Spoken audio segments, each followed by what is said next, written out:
All right, welcome to the Boys and Balls podcast. Mr. Brucey is gone today, so instead we got Mr. Bailey Rutledge. Let's go. Let's get it. Let's go.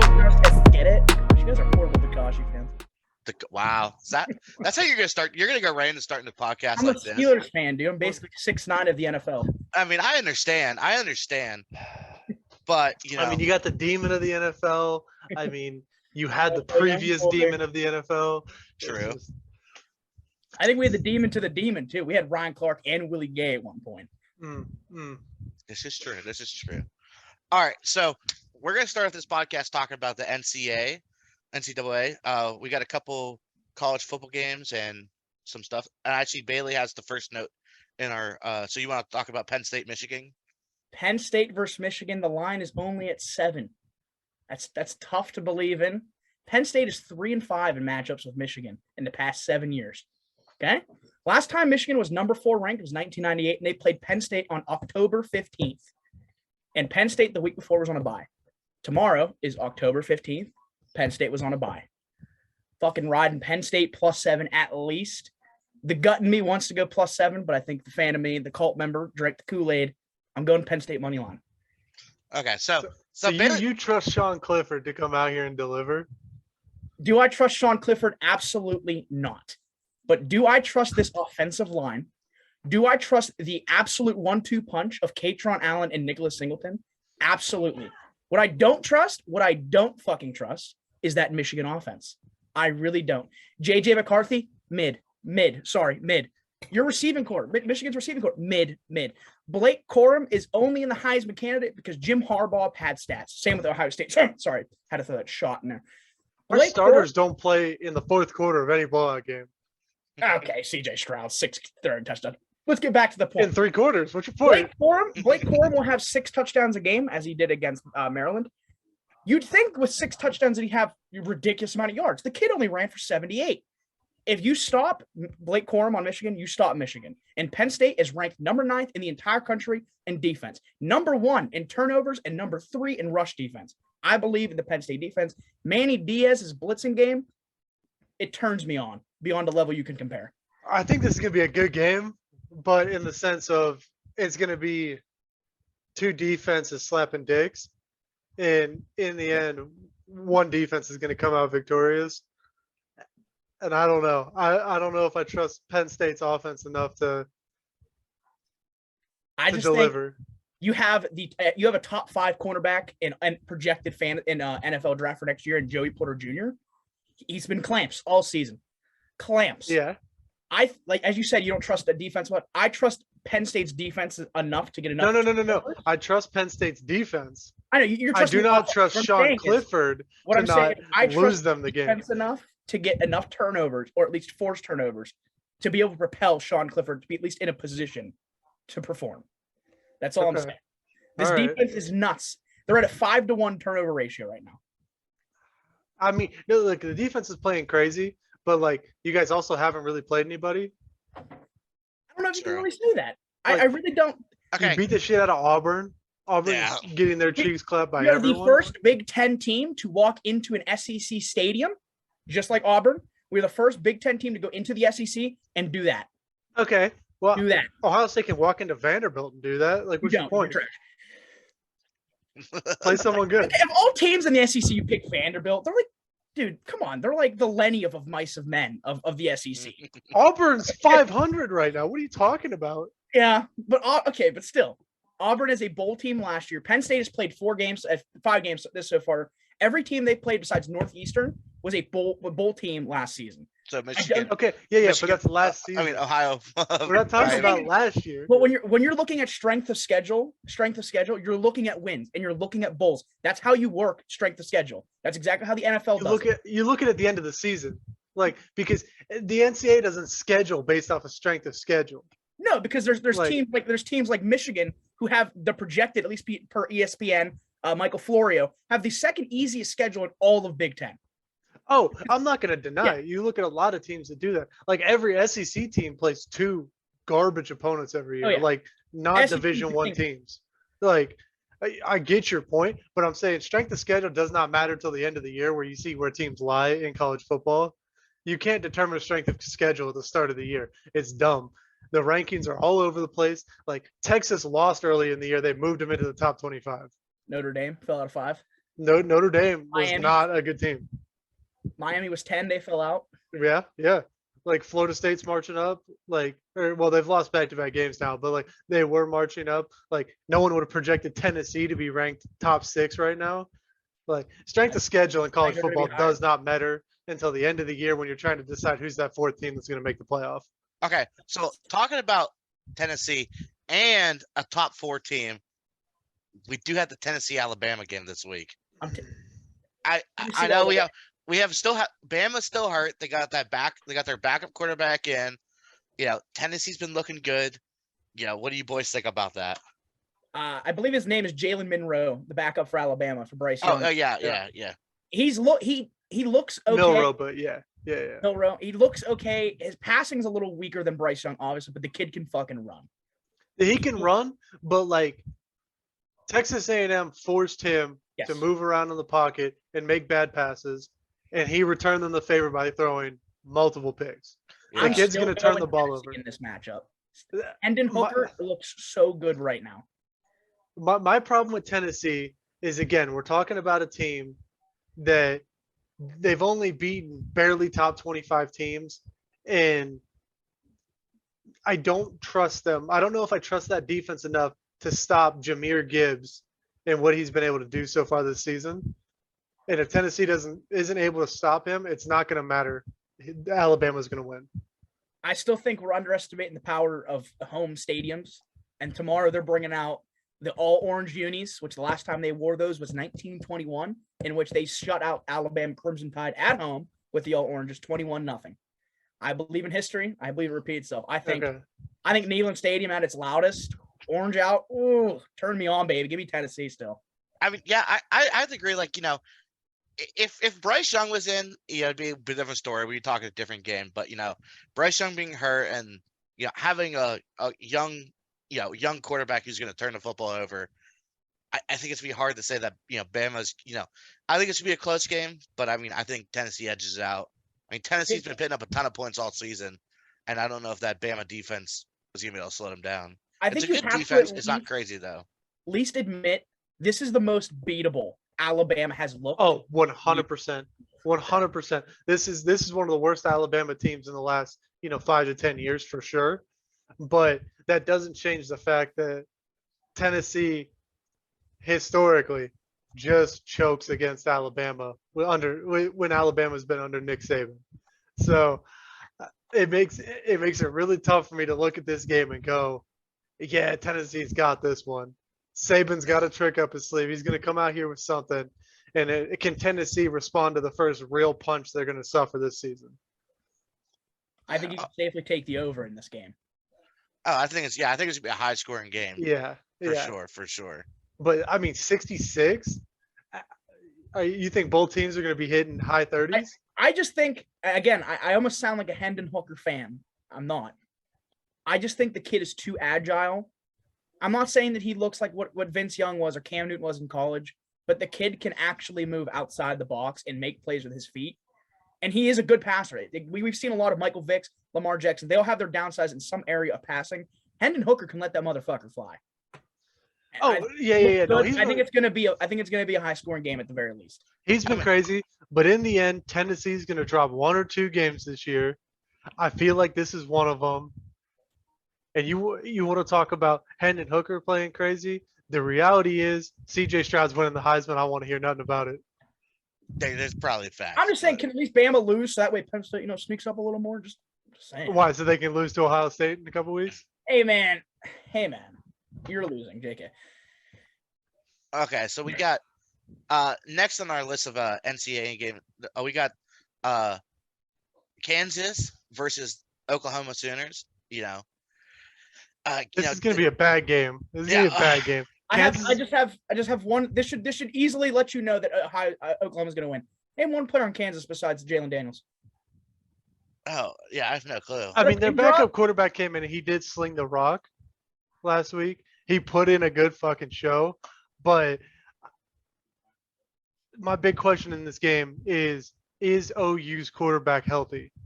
Dylan Gabriel. Is he playing today? Is Dylan Gabriel playing this weekend? Because if he doesn't play, Oklahoma's going to get smacked again. That offense is trash when he does not play. Yeah. I still think Kansas goes down, but that's all dependent on Dylan Gabriel because the kid's a game changer, even with his feet. He gets out there too. He had a 61-yard touchdown, rushing touchdown 2 weeks ago. Oh, for sure. For sure. Dylan Gabriel is expected to be back, Okay. but I don't know how much he's practiced this week, so he still might have to be trying to find his rhythm with the team early in the game. It doesn't matter. If he's able to play, Oklahoma is so much of a better team. Yeah. You look at what they've done the past couple of weeks. They can't pass the ball when he's not in the game. And then it's easy to stop the run when you know a team can't pass the ball. I mean, look at the Pittsburgh Steelers the past 2 years. Oh, for sure. Yeah. I It's ain't not gonna take that been- one personally. I ain't. It ain't been fun. Action. All right, with this Oklahoma State TCU game, it's number 8 versus number 13, battle of the unbeatens. I think TCU gets shocked at home this week. Oklahoma State's got one of the best defenses in the country, multiple years running. I don't think that slows down. They got a very veteran quarterback, and I think they shock TCU at home. I just think TCU's been too crazy. Like they've just, that offense has been, super explosive. They put up, they've put up crazy stats every week, and you just expect them to come out slinging a rock and looking good. I still think I'm going to take TCU. That -4 looks pretty healthy, girthy. And my final note is I just think TCU's offense is it's explosive. It is a true air raid offense. Yeah, it's like, I mean, their running backs got good stats through the start of the season. I mean, dude's got almost 500 yards in 5 games. So I mean, they were still running the rock. I mean, he's got 70 carries in 5 games. I mean, he's getting a lot of touches. I don't know. I like this Oklahoma State defense, and and Sanders to come out here and just have a good game for Oklahoma State. all right. So, I see that we have Florida State. They lost a close one, last week, but they do play.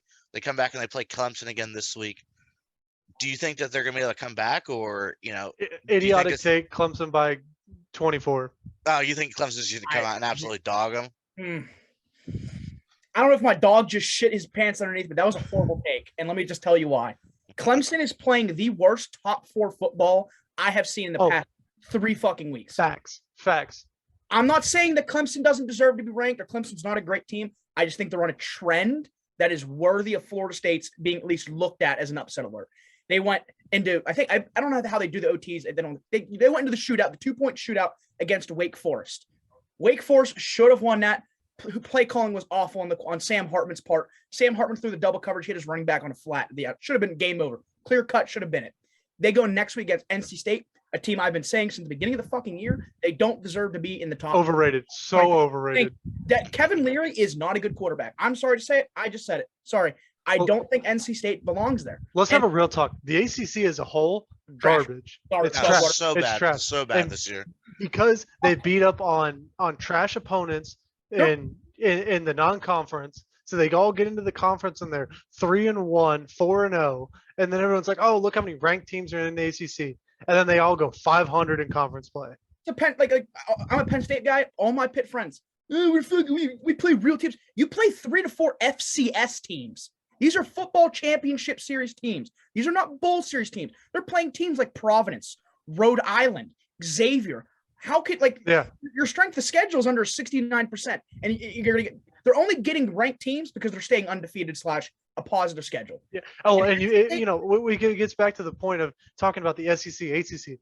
They play 4 non-conference games compared to the Big 10, Big 12, and Pac-12, but they play only 3 non-conference games and they play 9 conference games. So at the end of the year, as a whole, the ACC and the SEC are going to look better just based off of record-wise if you know nothing about their teams, off the simple fact of they're playing more non-conference opponents and they're going to play trash.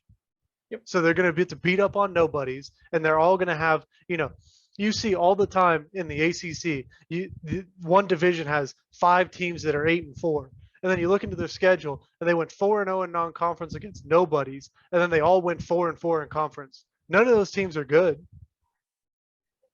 Yeah, the ACC is not a competitive conference to me at this point in time. It used to be somewhat with Clemson when it used to be top dog with Deshaun Watson and Trevor Lawrence, but as of right now, just as you said, they play 4 shitty teams, and they're not even playing bowl team, FBS teams. They're playing FCS teams. They're letting Division II schools walk in the D1 and claiming that as a good win. I mean, their non-conference this year was just bad. I mean, they played Louisiana Tech, they played Furman, like that was their non-conference so far. And then they have later in the year they have Notre Dame, which honestly I think that's a game they might lose. Notre Dame bounced back pretty well. Going to Notre Dame with the way this Clemson team's been playing, I could see them losing that game. And this is another game I see them losing. Because even though they beat NC State by a 2-possession score, if you watch that game going to the fourth quarter, it looked like NC State was going to win this. They were down by 7 at one point, then they got down by 3. With about 11 minutes, that's when DJ, whatever name is, yeah, that's when they started to get some separation of a Kevin Leary interception. If they're a top 4 team, they should have blown out this NC State team. They should have blown out Wake Forest. You're the top team in ACC when it comes to 5-star, 4-star recruits. With a recruiting program, Clemson is top dog in the ACC. You should be blowing these teams out. And Florida State, they have a ton of 5-star commitments, a lot of top 10 high school player ranked positional players. I think this is a game they can lose. I think it's a game they could possibly lose. I don't see them losing this week. I think next week against Syracuse is a much more losable game. And then the following week against Notre Dame. I don't think this is the game they fall on. I think they fall to Syracuse or Notre Dame. I'll just hint again. Florida State's at home. And you got the Chief chant. Yeah. I don't underestimate the power of home atmosphere. FSU, they got a great stadium. I doubt the late game abilities of this Florida State team to, in a close game in the fourth quarter, to be able to make enough plays to beat Clemson. I think the talent of FSU is not there with ACC. That's just I'm betting on Clemson to beat themselves. That's basically where my bet's going. My bet is Clemson not playing to Clemson standard and beating themselves. Okay. What do you think, Dan? I mean, I like the Florida State quarterback. You know, I know he struggled a little bit last week, but I feel like overall he's pretty solid. And I feel like if he comes out, you know, does what he's supposed to this week, like Bailey's saying, you know, Clemson has that, you know, they've been, you know, known to, you know, kind of make games a little bit closer than they should be. And especially, you know, like we saw with, you know, like you said, with Wake Forest. So I think if Florida State can stay in, you know, run their program, there's a chance that, you know, no, not saying that, you know, Florida State is going to beat Clemson, but they have a chance to make this game a very close and competitive game, you know, for the ACC. Oh, for sure. For sure. Yeah. All right. I want to jump to one more game. Another battle of unbeatens.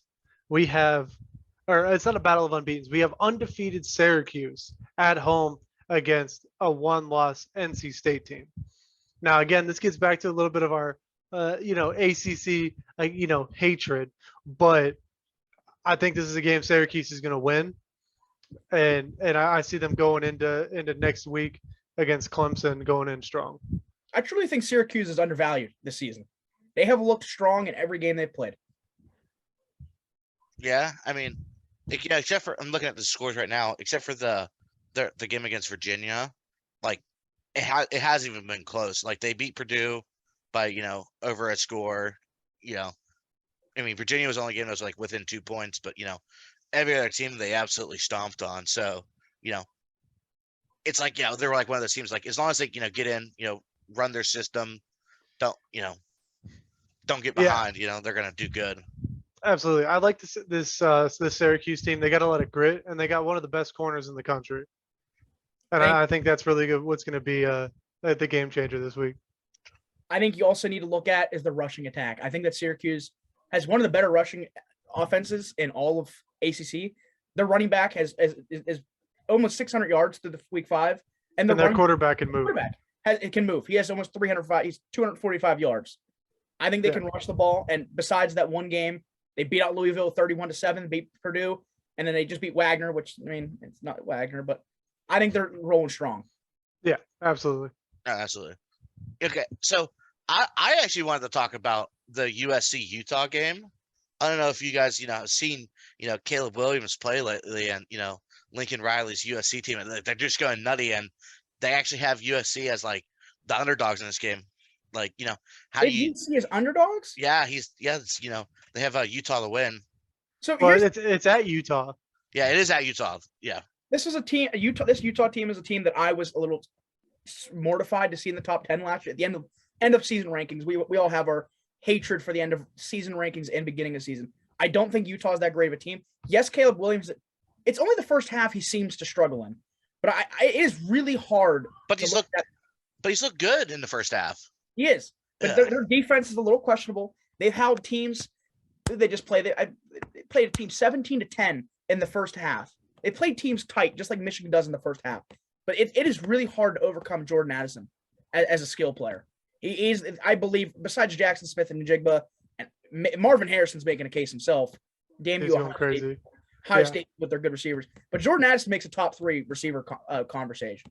And I think it's really hard to outmatch him at all. Well, I think the tough part about that is you have to focus so much on Jordan Addison, and Mario Williams is having a really good year as well. So USC, where I was about to say Oklahoma, where Lincoln Riley coached last year, but USC really does have a 1-2 punch at receiver.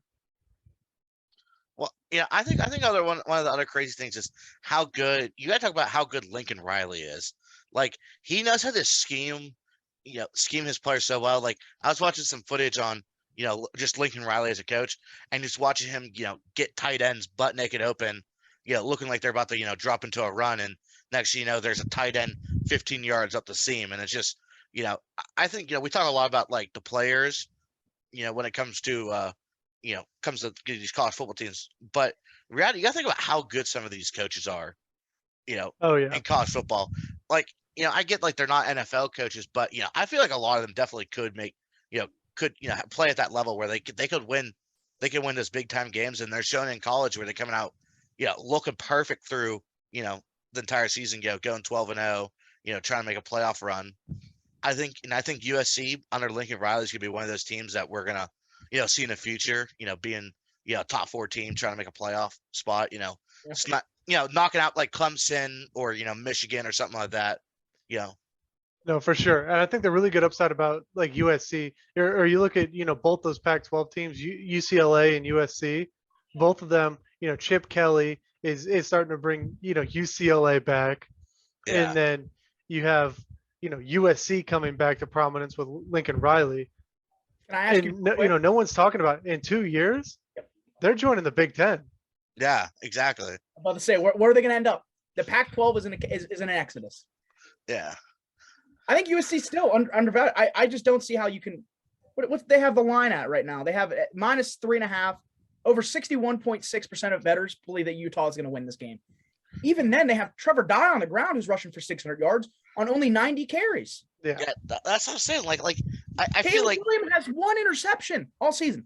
yeah, like I'm so glad that Lincoln Riley was able to snipe him from Oklahoma at the end of last He season. was going with him. He was going with him. Yeah, we knew he was going with him, but like it's good to see that this kid has continued to develop and Oh, for sure. and got to play. And I think what no one's talking about too is UCLA just smacked the crap out of Utah Oh yeah, that's what I'm last saying. Like week. yeah, Utah was what like a top 7, top 10 team at least. They were number 10 at one point. Yeah, They were So 6. this is a Utah team that has dropped against the other top teams in the Pac-12. They're not going to come out here and beat the best team in the Pac-12. I just don't see it happening. No. Yeah. I don't think it's happening at all. not at all. Okay. All right, so moving forward, we're going to switch gears up. We're going to go into some of our NFL hot takes now. And so leading off, we have our boy Bailey. He's over there wearing a TJ Watt jersey. So TJ Watt's been out, 5 weeks now? He's been out since week 1. So with a pec injury. And as a lot of Steelers fans were getting hopeful that TJ Watt was going to come back. They're like, okay, we've lost a bunch of games, but TJ Watt's back. This is it. TJ Watt's like, well, I just got an arthroscopic knee surgery, so he's going to be out at least 2 more weeks. It hurts.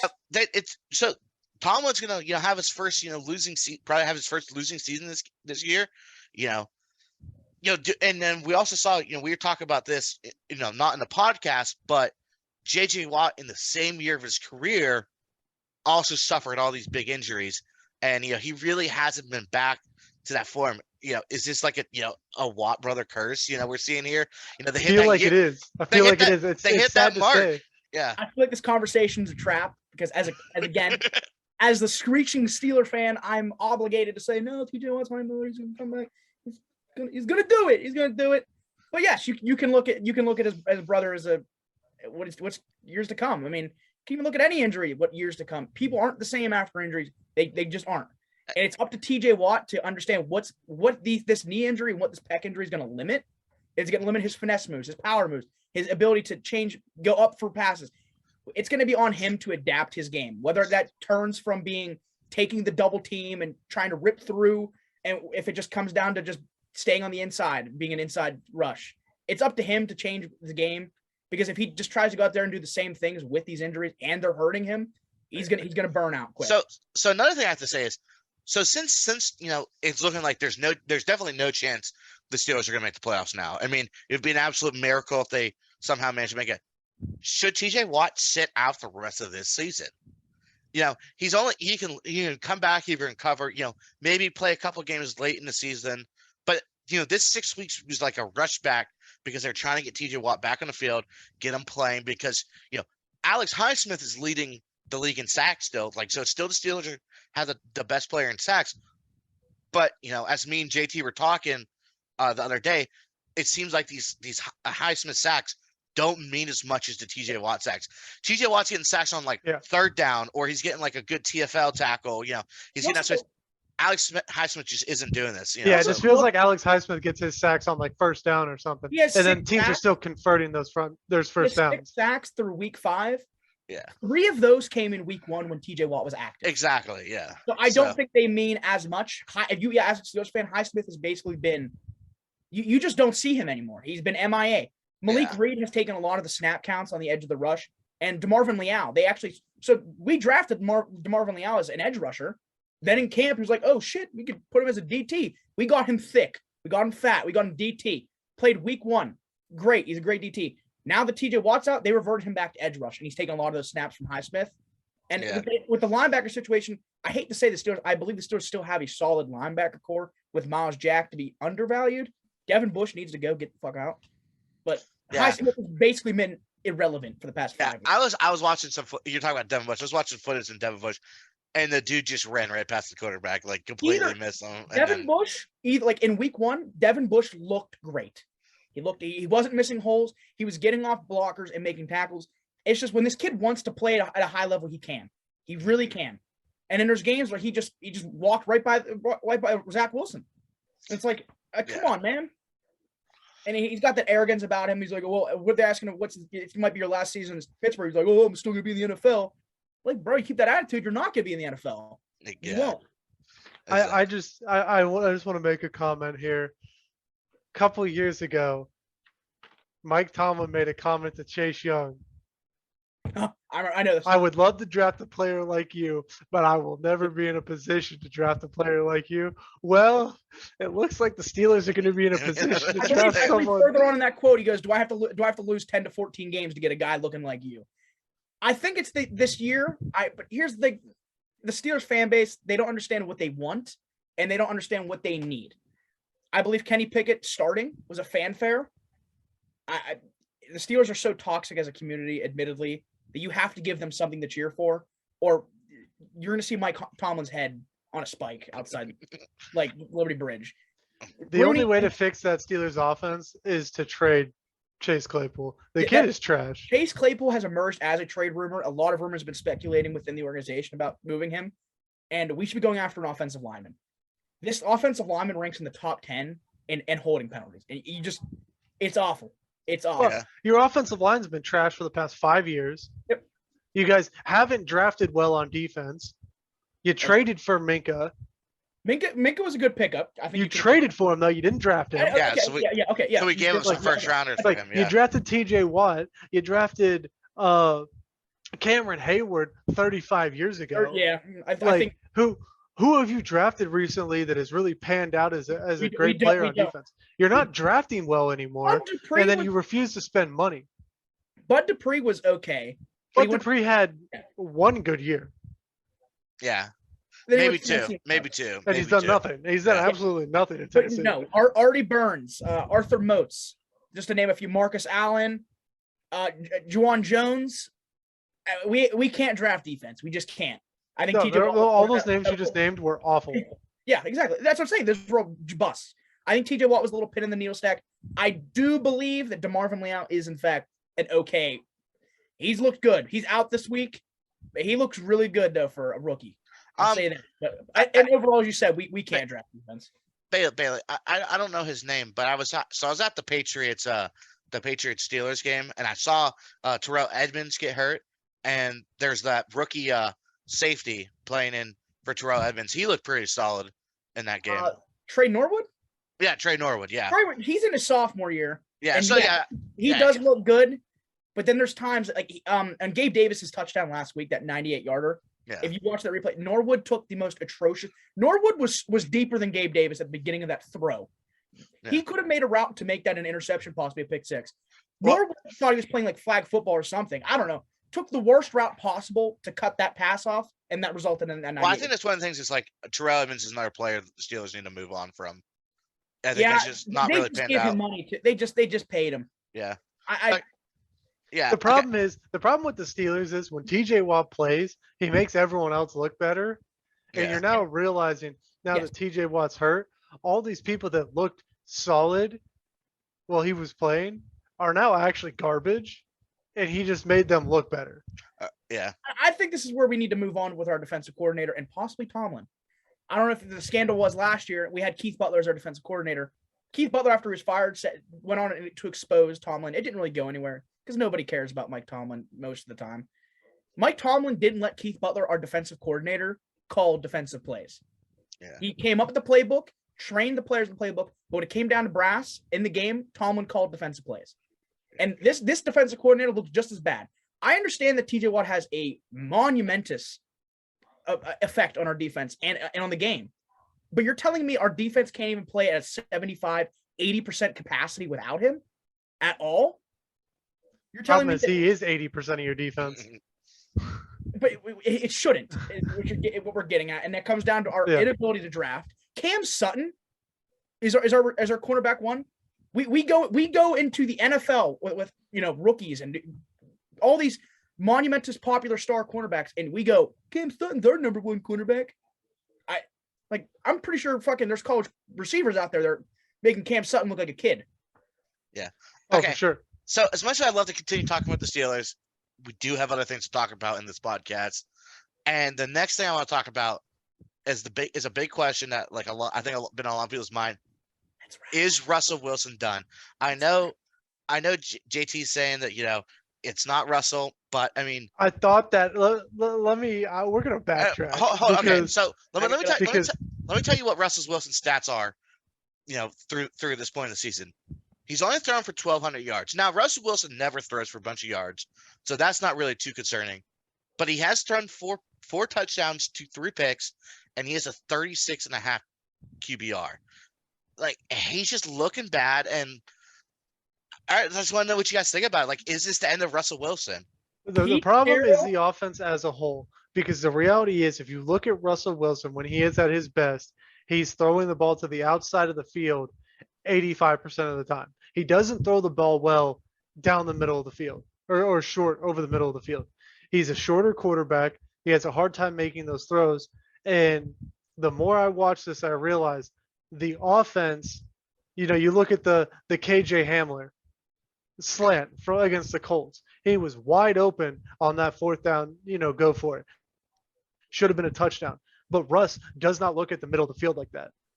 Yeah. So the problem is you got a first-year head coach that isn't playing to the strengths of his quarterback. You got wide receivers who can't get open.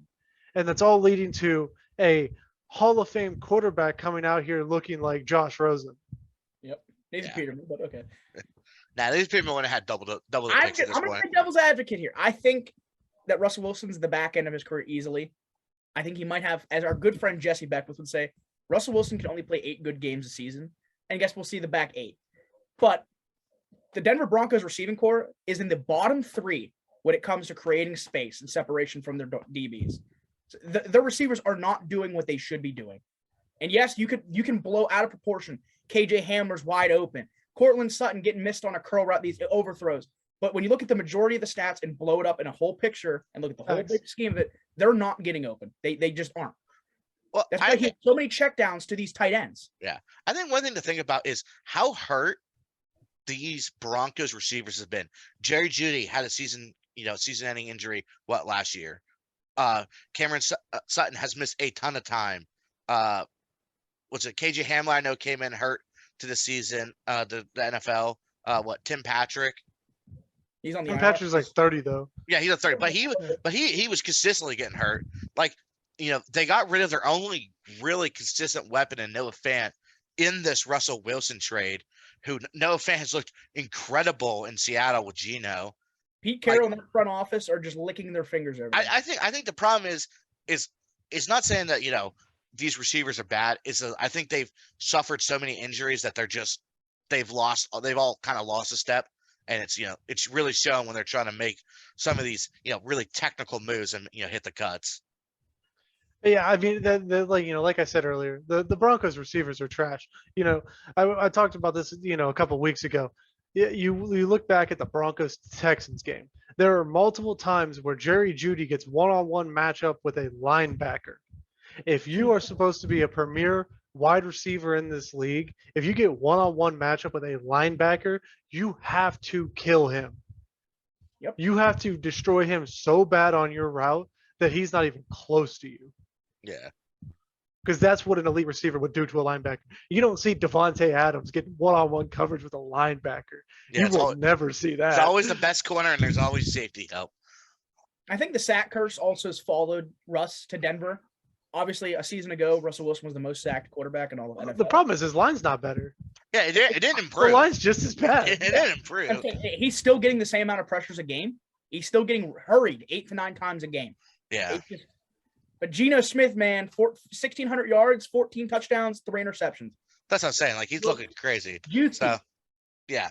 All right. So we're gonna move on for talking about Russell. One thing I want to talk about is we got a match. As JT said earlier, we got a matchup of the unbeatens. We got the undefeated Philadelphia Eagles versus the undefeated Cooper Rush. I think it's gonna be a good game.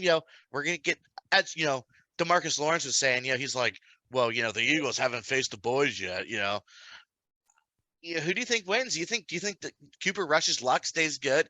He stays hot? Yeah, you think he's listen to me right now. This fucking Cowboys defense is doing it's something that is going so under the radar that teams around this league and even people like ourselves are missing.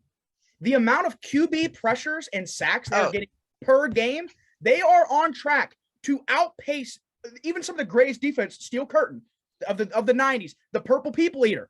They are averaging 16 to 17 QB hurries a game. They have the most sacks of any team combined total with all their players, blah, blah. They're going to get to Jalen Hurts as much as you want to believe it not. They're going to get to him. Micah Parsons is that dog. He's going to bark. I don't care if he gets double teamed all game, he's going to get at least a sack. Put that in the fucking checkbook. I don't care. Yeah. Mark it up. This defense and Trayvon Diggs, what happened? This man was letting up a K yards as a cornerback. Yes, he did have 11 interceptions. And then in preseason, we're seeing in offseason, he's getting burned by Noah Brown, a third-round receiver. Thinking Trayvon Diggs is washed. Trayvon Diggs has been clamps all season. He's been looking good. Lock Jamar Chase. Put him in a box and ship him to his grandma's house. This Cowboys defense is going to win this game. I promise you. I promise you.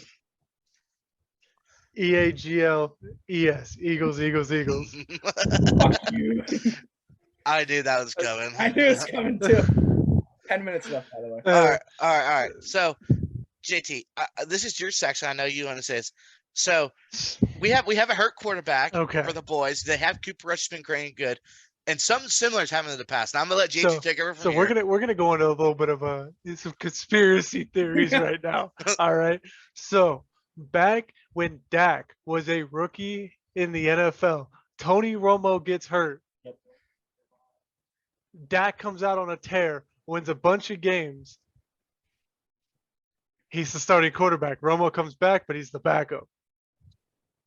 Does this happen again? You go back and you look at the stats. Tony Romo's win percentage, 68%.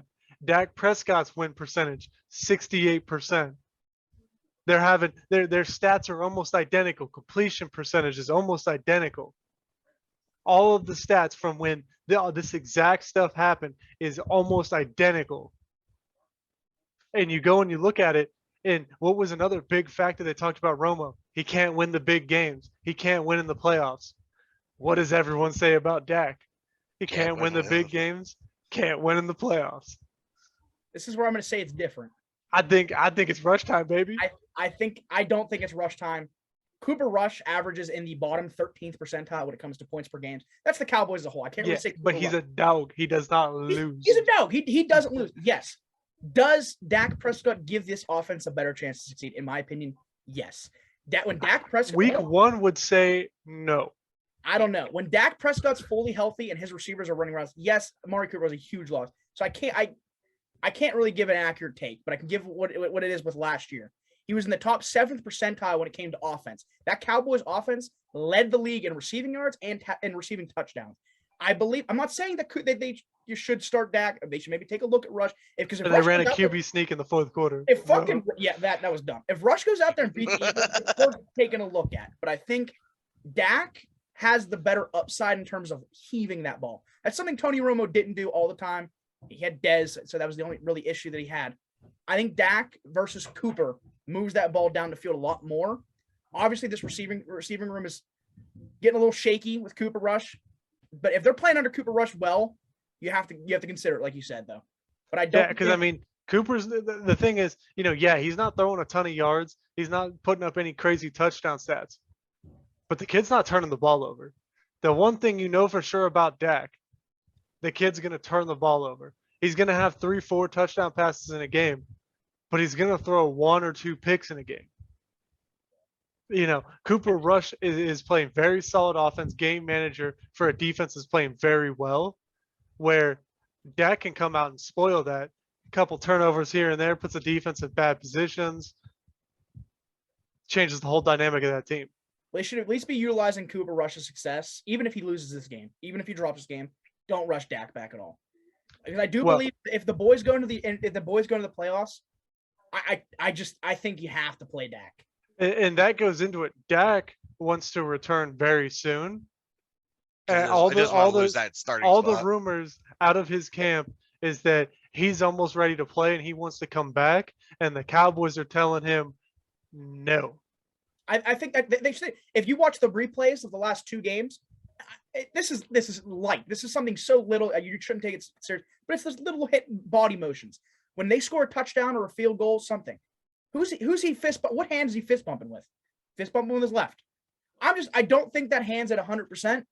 I think he's trying to be a dog and get back for his team. Don't rush it, man. Your backup's winning. I think unless you're Tom Brady playing for the conference championship with a broken thumb, I don't think you should come back. This is the first 5 games of the season. You have no reason to be rushing back, especially if your team is up. What are they? 4-1? 4-1, right? Yep. Yeah. There's no need. Dak, go take a jacuzzi, brother. Cooper's got it because it's the Rush show. All right. So sticking in the NFC East, we want to talk about another quarterback, the Carson Wentz woes. There was so much value that the Commanders gave up to get this. They gave up a 2nd-round pick for this year, a 3rd-round pick for this year as well, and then a conditional 3rd-round pick that will turn to a 2nd-round pick because we know Carson Wentz is going to play 70% of those games. And, with Carson Wentz's probably best receiver room that he's had with, a legit, Scary Terry, Jahan Dotson. Yeah, Jahan Dotson has not played the past 2 games. Yeah, I think that's what. I know. I mean, he played what was the Commanders' last 2 games? Who did they play? They just lost. They just lost they just beat the Bears because they kicked 4 field goals. Exactly. It was Uh, gross. And then who they play before that? I want to say, but they got smacked. Maybe, Oh, the Titans. The Titans. Yeah. yeah. Yeah. But I mean, okay, so I could get he hasn't played, but Carson Wentz, he just hasn't looked good, and they gave up so many for him. Is like, you know, what do you think about this? Carson Wentz, is not But you know, looking. 5 minutes left on the timer. Yeah, I see. Yeah. I first off, I don't think the Colts should have ever traded this man ever. I mean, he put up 23. He put up 3,300 yards last year, 23 touchdowns, 8 interceptions. Nothing stands out. Blah blah blah. The Colts shouldn't have traded for the kid. That's Colts? also, yeah, that's also true. I think he had a great year, and I'm not saying he had a good year at the Colts. And for the Commanders to give up what they gave up was dumb. But I think Jahan Dotson brings a lot to this receiving room as a rookie because it's just another deadly target. They have 3 scary. Well, you look, he's their red zone threat. Yeah. Yeah. And without him I there, don't think Logan Thomas is playing to the level which he should be. yeah. And the receiving room has left them a little scary. They're a little uneasy in the backfield when they I know this running back committee usually with McKissick and Gibson has been deadly because you've just them coming out of the backfield constantly on these dump downs. I think Carson Wentz can get it done in Washington. I think just a couple woes. I think it's a hurdle that he has to get. When Jahan Dotson gets clean, I still think they go back to it. But I think that defense isn't playing great either. Yeah. But the past 2 years, that defensive line has not been the same. The linebackers are bad. It's just and they just had what's his name, William Jackson. Their one quarterback just requested a trade out. Yeah, but what I was trying to say is Carson Wentz hasn't played any better stat wise than Tyler Heineke has. So why would you give up all these picks? And that's exactly what I said. For a quarterback who's the same. Yeah. I think they should have just kept Tyler Heineke the entire time. And and use one of these picks to Just draft like, a I hate to QB. bring the Kenny Pickett, but he has, just as Kenny Pickett does, Taylor Heineke last year had the support of his team as that young kid who can go out there and fucking ball. He had that support. He had Chase Young. He had all his players. Fucking Terry McLaurin they want to play for him. And they wasted all this. And these picks could have been used for defensive because their defensive side is awful. Chase Young has no complimentary help. Montez Sweat is hurting. Their defense could be playing a lot better. Well, I think all that goes back to, just like you talked about, the Steelers fan base being ignorant. Every NFL fan base is ignorant. They're not winning games, so they immediately go, "Oh, it's the quarterback's fault." Oh yeah. Get a new quarterback. So even though you could win games with that quarterback, and you just need to build a better team around him, you're going to give up too much capital to bring in a quarterback that's going to do the exact same thing.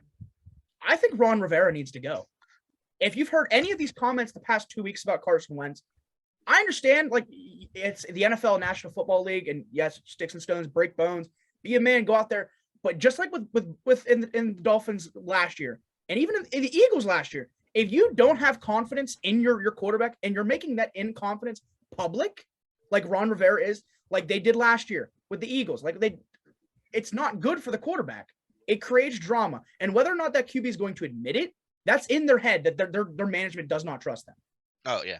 And Ron Rivera making these comments out loud, ugh. And then he popped off trying to defend his comments, saying that he was the one who pulled papers from Indianapolis. He was the one who traded for him. But last week, you're just saying that the reason you're losing is him. Yeah.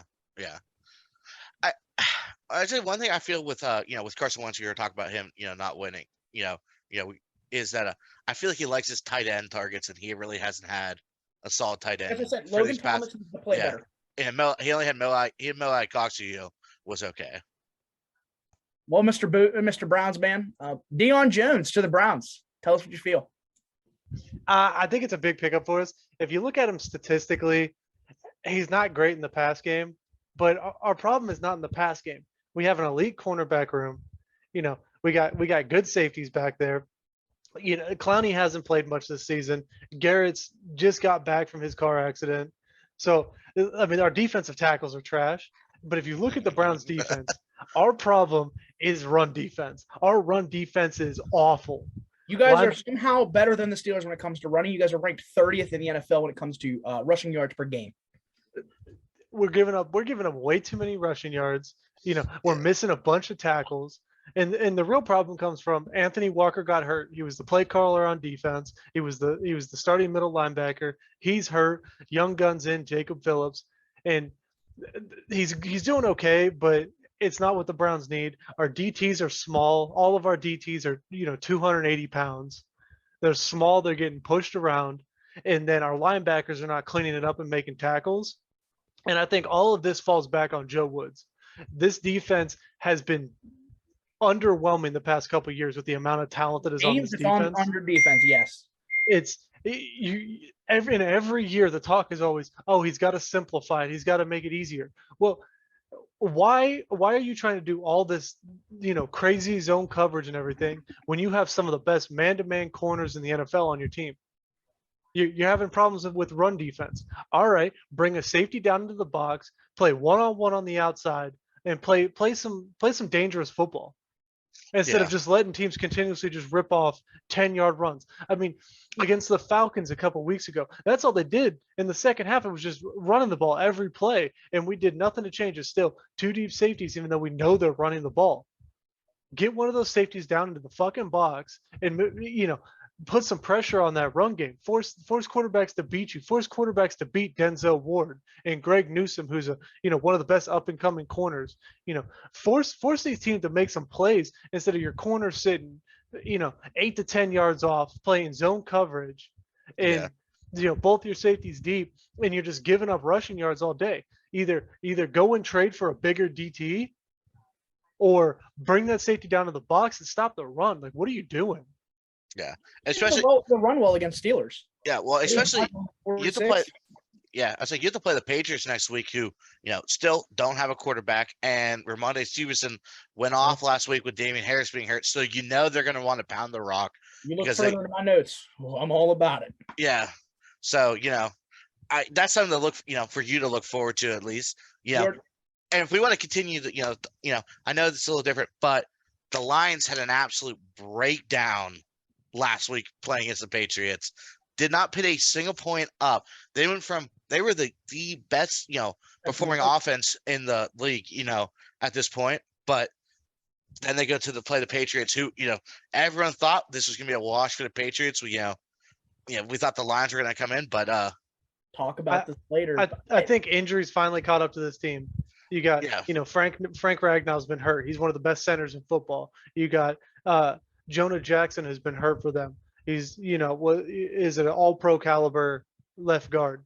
Their line has been decimated. DeAndre Swift is hurt. Their wide receiver core is hurt. Yeah. Like almost every single one of their wide receivers is hurt right now. I'm gonna say, sorry to hit you, but I don't think it's the injuries, man. I really don't. I think it is a fall apart. Jeff Okudah. There was a graphic put out by Fox the first 4 weeks of the receivers Jeff Okudah absolutely shoved in his cookie jar. Justin Jefferson and Devonta Smith all held with under 40 yards combined. Jeff Okudah was the #1 corner in PFFF ranking into week 5. And Jacoby Myers said, "Sir, I'm your father." Jacoby Myers went off for 7 catches and 110 yards. Even then, Jamal Williams still put up 160 yards behind.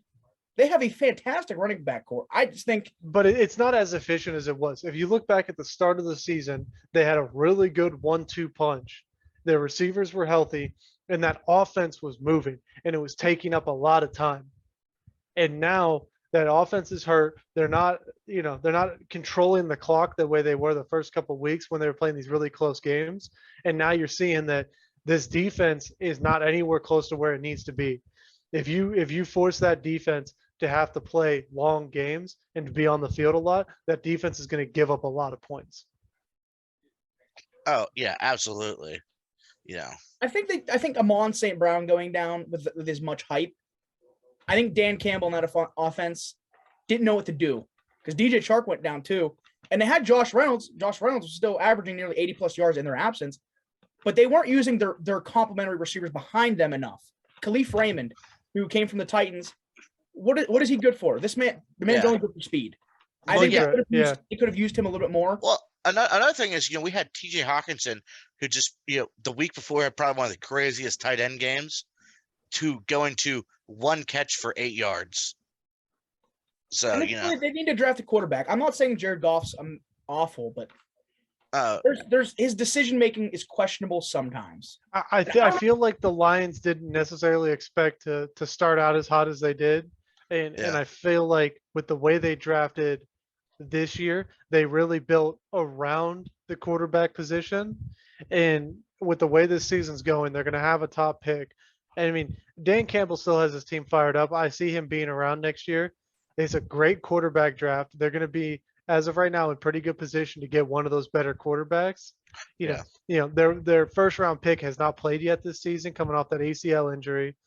Jamison Williams is a game changer. So, I mean, I think when this team gets healthy, when they're able to, draft a quarterback next year, I do like this team. I just think, injury wise on offense has really stifled what they were doing. And, that defense still needs a lot of work. Yeah. Love I mean, Aiden Hutchinson, but other than that 3-sack performance against Atlanta, hasn't done much. I think there's a chance that we could see your CJ Stroud fall to the Lions this year. That's Maybe he's going number one. There's no doubt in my mind he's going number one this year. Even And I mean, don't know. I don't know if the Lions are going to be that bad. see, here's the thing: is I just don't know if that team that's going to be number one is going to be in need of a QB. I mean, I think they would be stupid not to take him, but I'm not sure. Well, Yeah, I mean, as of right now, the number one pick is the Pittsburgh Steelers. We'll take Will Anderson, guaranteed. no, yeah, we're not gonna. Probably. We're not gonna draft. Probably. We're not gonna draft a QB because we Yeah. just spent a first round on one. All right. Well, Yay. we're gonna continue moving on. We just we saw an elite receiver get absolutely frustrated at the end of his game. What's it with Devontae Adams just losing his mind after he ran into Hunter Renfrow? Do you think Devontae Adams is happy that he's decided to leave Aaron Rodgers? I feel like they're not winning games, and that's what he wants to do, and that we seen him in Green Bay. He ran into people and would pick him up even after games. And this year he just bullied that cameraman. I think that he's starting to realize that his quarterback is not the NFL's little baby child, and he's not going to get all the calls that he's going to get. And I also think he's starting to realize that he's not exactly the primary focus of the Raiders offense. Josh Jacobs is playing absolutely out of his fucking mind. Darren Waller, regardless of what he's going to do in a game with catches, is always going to draw 7 to 8 targets a game for a tight end. Hunter Renfrow, little white boy at Clemson, sorry. He's always going to get 10 targets a game. DA is not – he's the man in the Raiders receiver room, no doubt, but he's not the fucking man. I think the issue is you went into – he decided to join a Raiders offense that already kind of had their offensive playmakers solidified.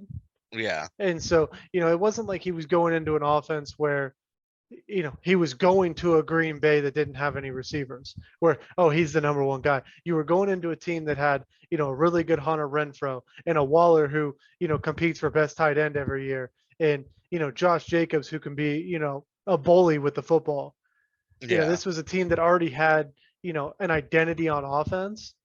And, it's been really hit or miss each week if he's going to get those targets.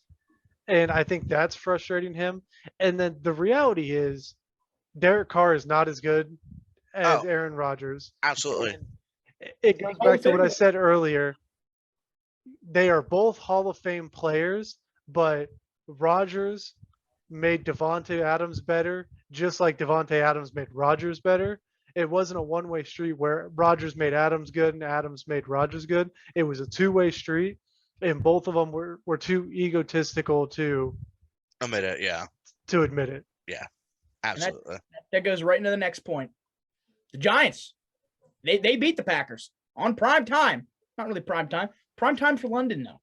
I was up for little 8 a.m. game. Oh, yeah. For you early birds who were up watching, committed to the NFL. It was. And now Romeo Dobbs is erupted as his, but the Giants. Top boy, yeah. You can't stop Saquon. Penn State boy. The Giants look good. But am I willing to say they're a playoff team? No. I'm not. Sorry.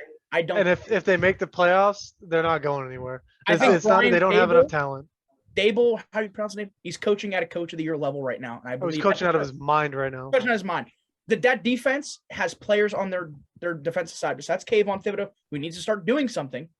Their defense has no talent, but they're winning games. I think they lost Logan Ryan. They just lost James Bradbury. I don't know who these guys are, but they're playing great. Well, don't think they're going to last 16, 17 games, though. Dory Jackson's looking good. Kayvon Thibodeau's back. They just run Jalen Smith, who played good in that game. Jalen Smith has looked good, yes. Yeah, the offense is finding its identity where they're, letting Daniel Jones use his white boy athleticism instead of throwing that rock. He's out there running read options. They're letting Saquon do what Saquon has to do.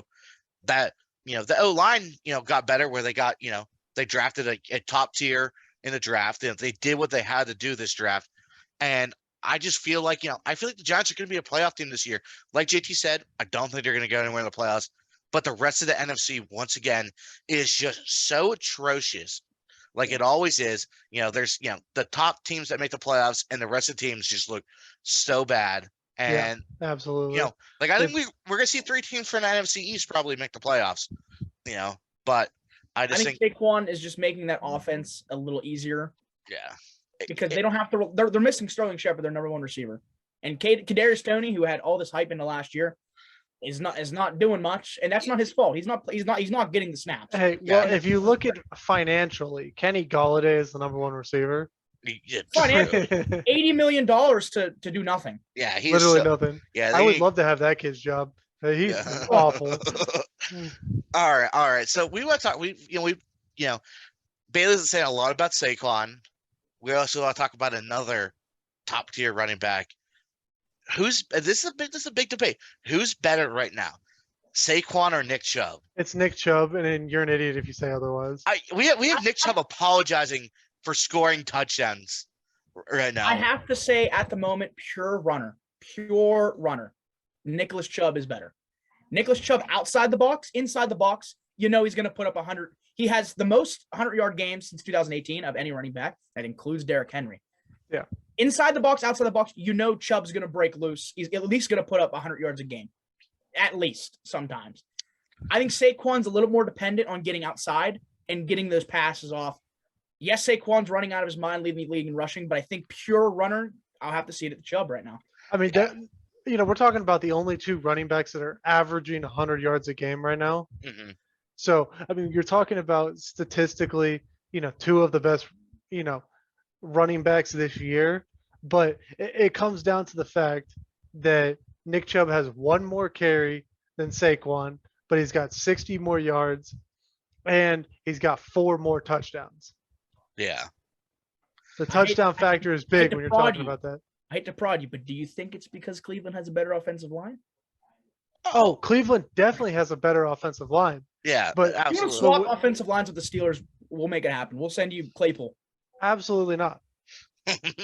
He's a top 3 receiver. He said it himself. Okay, yeah, but the kid's an idiot. He hasn't been good since, he had a good first year in the league, and then he started making TikToks with Juju, and things went downhill real quick. Do commercials in First Energy Stadium. Yeah, you have a new commercial, boy. Yeah. No. All right. Absolutely not. No, we're gonna get Deshaun Watson start making commercials in his massage parlor, all right? Yeah, I mean, who would love Deshaun Watson? Who Deshaun Watson would love? Oh, them Giants, Giants, little rub down action. Clay Holmes getting that little. Facts. All right. So our last NFL hot take. We're seeing a team that made the Super Bowl last year and won is looking atrocious. We're going to talk about the Los Angeles Rams, and is Stafford selling out this year? He got a ring and he stopped. I don't think he's selling out. I just think he got destroyed in Detroit. His offensive lines were bad. The kid was getting abused. Oh, absolutely. He's in his mid to late 30s. He's nearing the end of his career. Brady didn't take that much abuse. You can play longer. Stafford got abused. He's at the end of his career. He's on the decline. Yeah, absolutely. Like you said, he's always been one of those quarterbacks that he's absolutely just had so much grit and so much intensity that I think maybe he played through a couple too many injuries, and now like you said, he's got that Super Bowl ring. He won it. He's kind of like taking off, and I feel like like you said, like injuries catching up. Like it just it might be his time. You know, And that Rams team is not nearly as good Oh. around him. You know, No. you lost Whitworth, you lost Corbett, he lost half his offensive line. Odell's not back. You replaced Odell with Allen Robinson. You know, big decrease there. yeah, and he It's just you know their run game's awful. They lost Von Miller. The defense is not nearly as good as it was last year. That team is not anywhere close to the team that played in the Super Bowl. My only critique is he was in Detroit and he was still lighting up secondaries. Threw for 5,100 yards at his best and threw for 38 touchdowns at his best. Yeah. He was in Detroit with one Calvin Johnson. May I mind you? Let's put Who that. was going for damn near 2,000 yards a season. But guess who also did it? Cooper Kupp. White people. Oh. He's not a receiver. Okay. What's wrong? He has the same receiver who looks just as good, but what's wrong? He doesn't have Odell on the other side. He doesn't have Van Jefferson. They have no run game, and Stafford has no time. The kid's getting pressured every time he drops back. Before Swift, what was the run game? He was 10 years younger. I feel like we've seen Stafford do more with less. But the Broncos have more combined touchdowns than Matt Stafford does. But Stafford's body could also have more to give than his body does now. Big Ben was looking like a wide load truck with broken transmission. Yeah, and how did he look at the end of his career? He threw 4 yards. He'd scramble 4 yards, fall down, but he'd still make the pass. But I'm saying, but Big Ben the last couple of years of his career, what was that entire offense? We're throwing drags, we're throwing slants, and we're throwing screens. We're running back 75 times. Yeah. Well, I mean, you have to when your quarterback. That's as far as he can throw. Yeah. That's what I'm saying. I just think like Stafford's just taking a little bit too much abuse. Now, we're gonna talk about a team who gave Stafford some abuse. They're 4-1. My team, the abuse. We're going to talk about the Bills, and they're playing the Chiefs, who've kind of look a little hot lately. They found their offensive streak. They found the way to make it work with the receivers they got. Who do you guys got to win this game? 2 words. Gabriel Davis. All right, so you think that's going to be a game changer?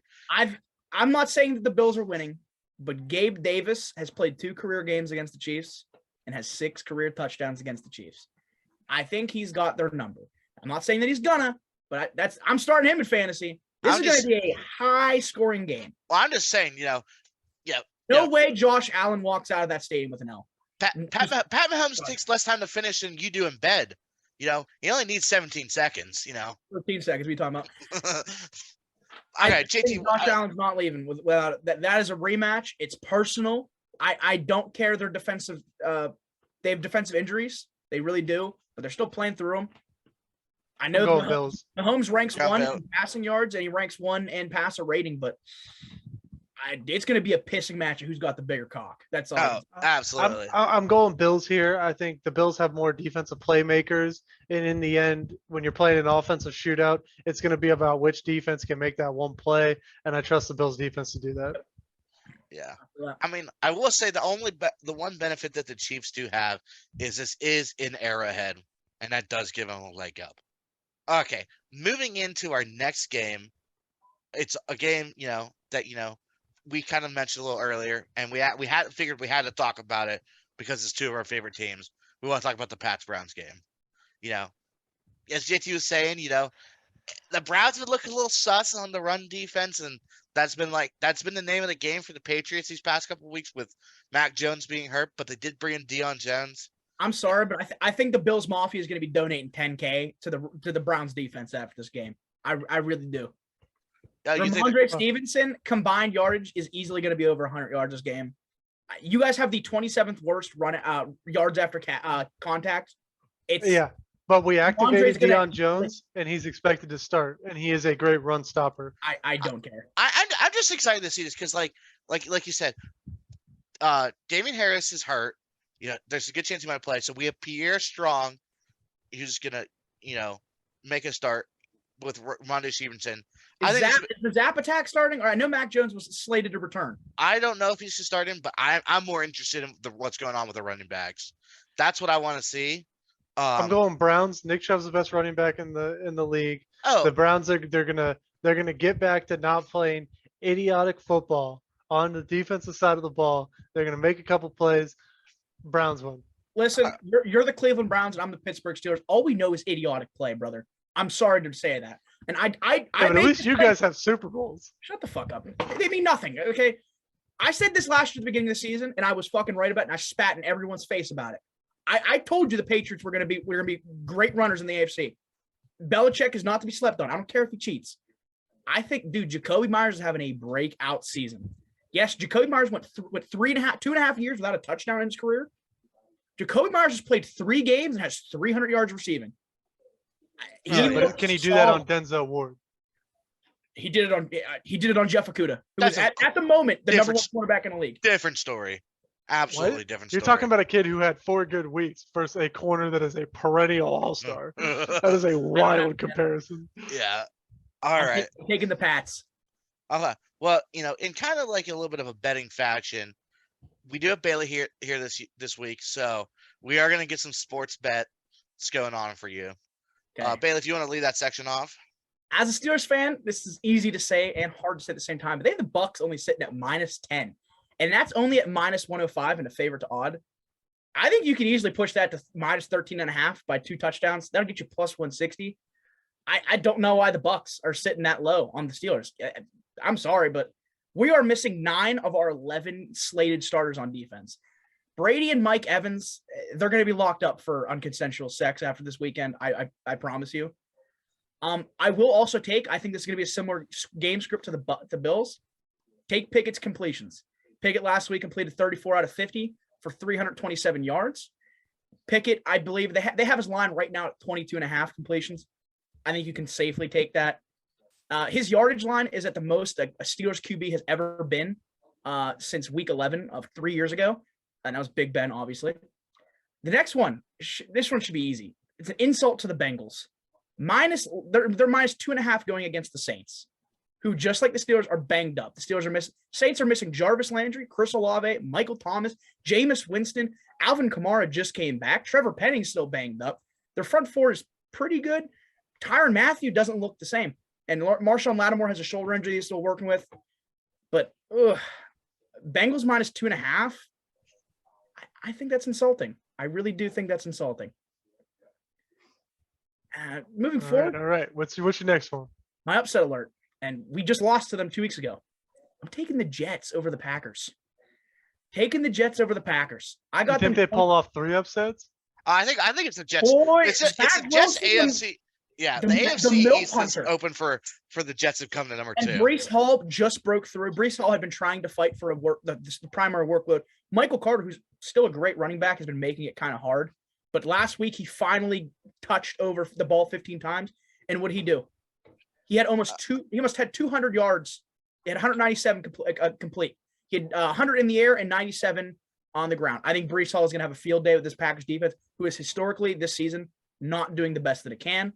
Zach Wilson, the MILF Hunter, a lot more efficient than he was in his rookie season. He is not throwing the ball. He is not throwing the ball a lot. He's moving. He's running his legs. He looks a lot more efficient with the ball. Rodgers, I don't know what he's smoking over there. He's probably still on those painkillers, but he's overthrowing Dobbs. He overthrew Dobbs 3 times last week, and these weren't catchable balls. These were 15, 10-yard overthrows.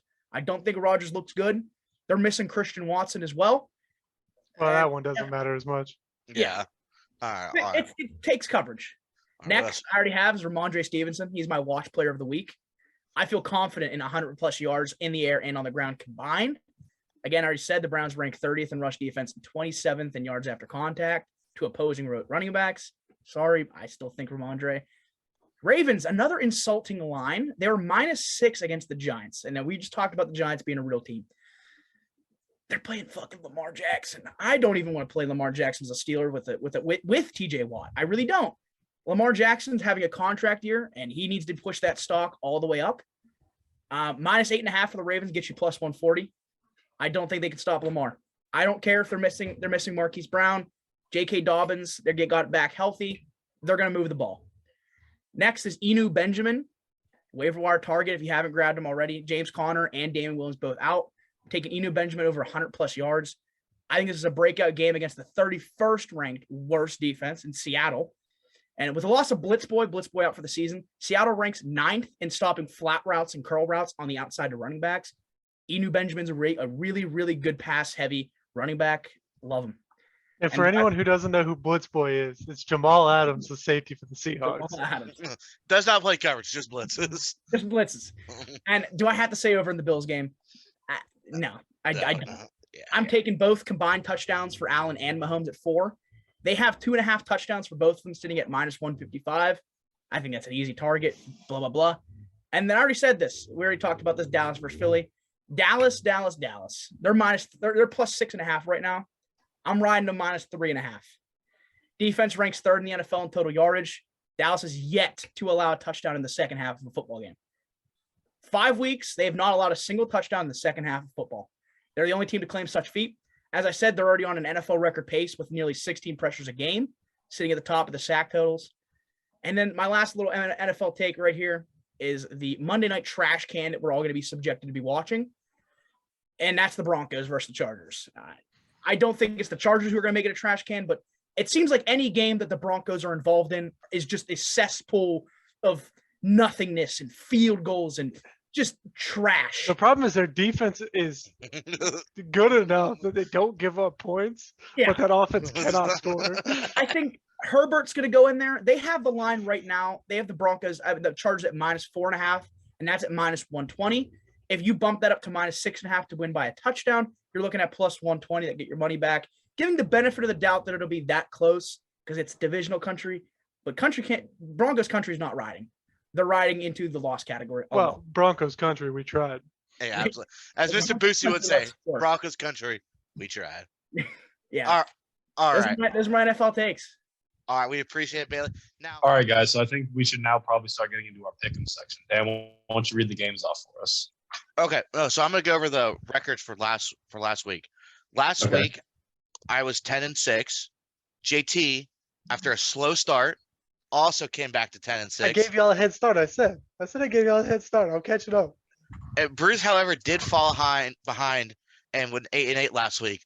But in the overall standings of the running total, JT and Mr. Boosie are now tied for second place, and I'm still up one game on them. So all right, Dan, we see you over there getting all the games right, all the insider information. Yeah, I got a call. I got the phone calls from Goodell. You know. Oh, okay. He told you what games he was gonna fix this week. Yeah, he let me know what he was scripting in. Okay. What a nice guy. Oh yeah, absolutely. All right. So we missed the Thursday night game, but we're gonna get into what's going on Sunday. For the pick'em section. Who wants to lead this? I know I led it last week.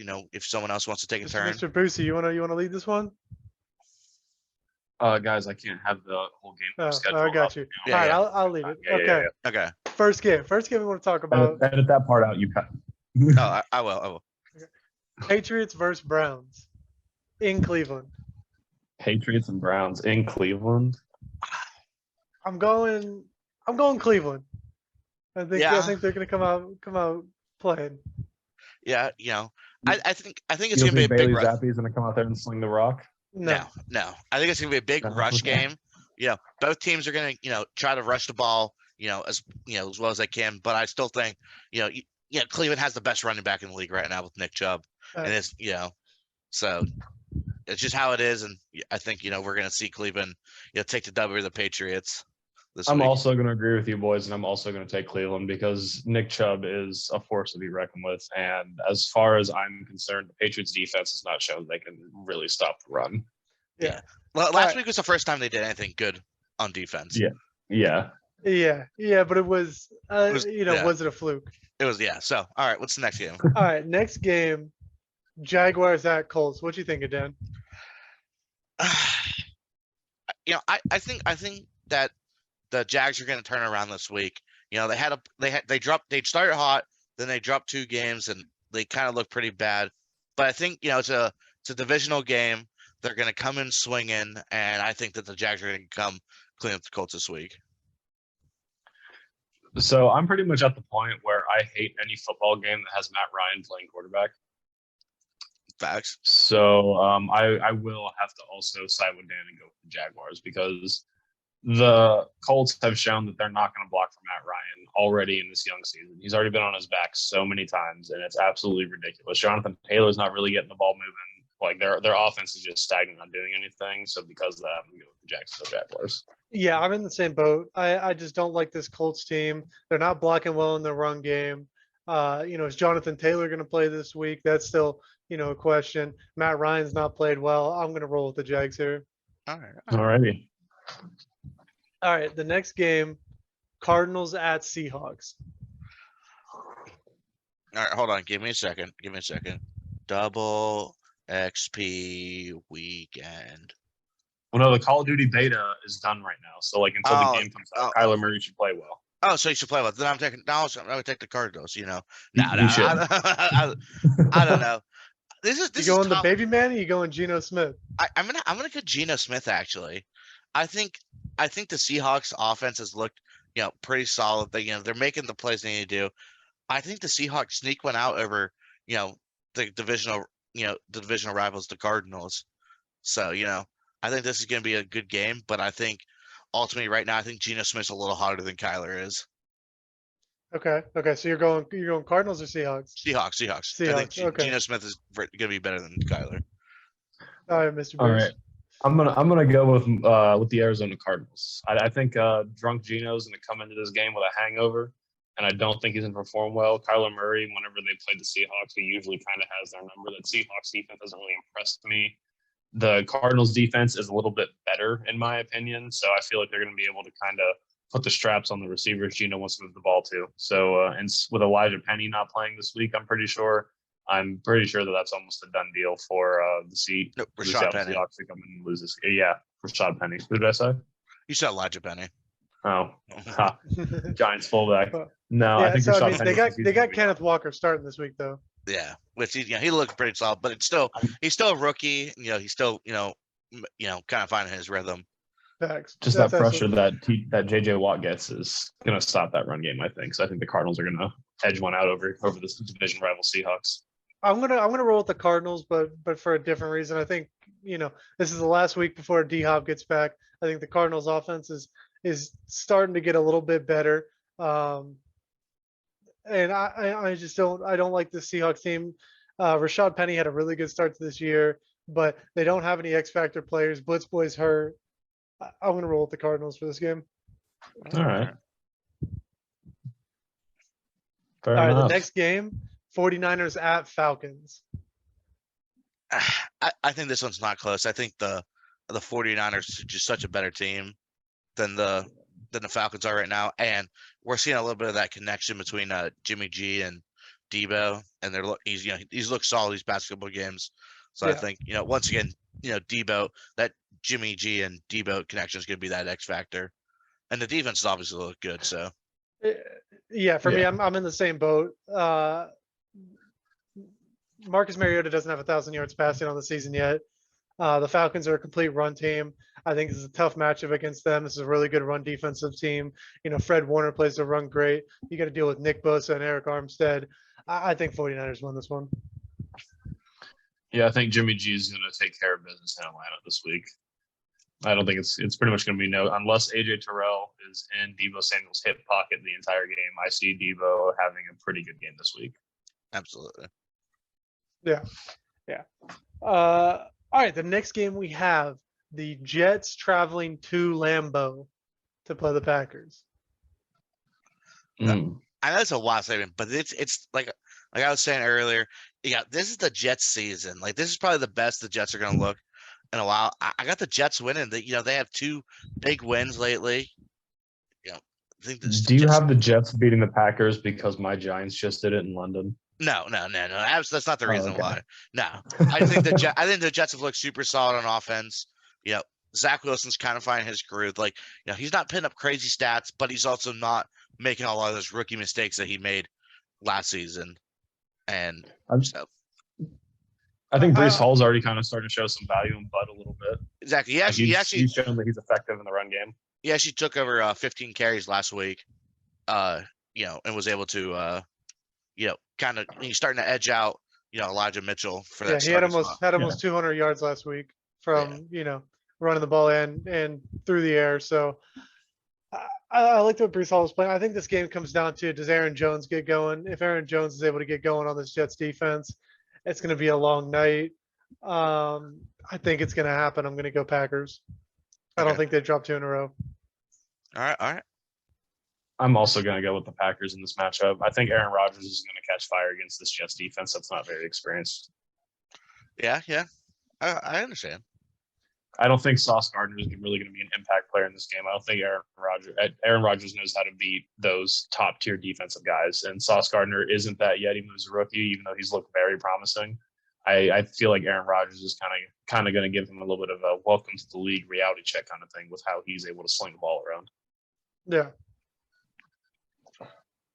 Yeah. I'm in agreement with you on that. The next game we have is the Vikings at the Dolphins.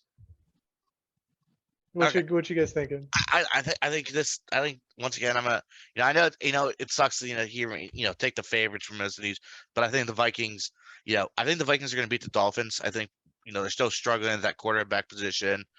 Teddy took a big shot last week. Yeah, that team has kind of looked in shambles after Tua left the game. Yeah, absolutely. I'm in the same boat as you. This Dolphins offense doesn't look nearly as good without Tua in there. Is Teddy gonna? Tua's not gonna play this week. Is Teddy gonna play this week? I'm gonna just take the safe pick here and just say the Vikings win. Yeah, I think Justin Jefferson is going to bust open on this Dolphins defensive unit. Yeah. I think Kirk Cousins is he's going to play a little bit above average football like he always does. And if he gets the ball to his playmaker, Justin Jefferson, and Dalvin Cook can get the run game going enough just so that way the Dolphins have to respect it, then I don't see why the Vikings can't blow the Dolphins out. Well, I think it's like, it's like a lot of issues we see. It's like, like JT was talking about, the offense isn't doing, is not doing well without Tua. And so the defense is spending more time on the field. They're getting, you get more snaps against you, you're going to give up more yards. You're going to give up more points. 100%. It's just how it is. Yeah. All right, next game, Bengals at Saints. The battle of the 2 and 3 teams.